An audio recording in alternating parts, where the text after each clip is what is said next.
और आपका cost driver कितना है, तो मैंने आपको अंडरलाइन करवाया सेकंड कॉलम आपके क्वेश्चन में 3 लाख रुपीज़। तो 30,000 डिवाइड बाई 3 लाख, आपको 10 पैसा मिलेगा। कितना मिलेगा? 10 पैसा कॉस्ट ड्राइवर का रेट। अब आप कॉस्ट असाइन करो। लेबर आपके पास कितने रुपीज़ है? 10,000 रुपये है, और आपको कितना रेट मिला? 10 पैसा। तो 10,000 का 10 पैसा 1,000। तो लेबर पे कॉस्ट असाइन हुआ 1,000। करेक्ट। अब मशीन में जाते हैं, एक बार फिर पूछते हैं कि मशीन का कॉस्ट कितना। तो 5 लाख रुपीज़। उसका रेट फाइंड आउट करना है, कोई वादा नहीं। टोटल कॉस्ट कितना है? 5 लाख। और डिवाइड बाय उसका ड्राइवर कितना है? 20,000 आवर्स। तो आपको 25 आवर्स मिला ड्राइवर का रेट। और कॉस्ट असाइन करना है, आपने कितने आवर काम किया है मशीन पे? तो 800 आवर्स। और पर आवर कितना है? 25। तो 800 इंटू 25 20,000 होगा।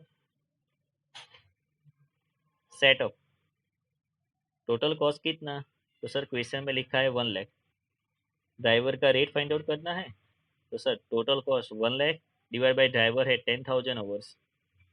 तो हमको पर आवर 10 रुपीज़ मिला। कॉस्ट असाइन करो। तो सर कॉस्ट असाइन करने के लिए हमने 100 आवर सेटअप किया है, और पर आवर 10 रुपये है, तो 1,000 रुपीज़ हुआ कॉस्ट असाइन। तो 3 पॉइंट मैंने आपको सिखाए। अब प्रोडक्शन ऑर्डर, मटेरियल हैंडलिंग और पार्ट एडमिनिस्ट्रेशन आप सिखाओगे। तो यहाँ पे आपके पास प्रोडक्शन ऑर्डर था। प्रोडक्शन ऑर्डर से मैं वापस बोलता हूँ आपको कि प्रोडक्शन ऑर्डर के लिए आपके पास टोटल कॉस्ट है 2 लाख का।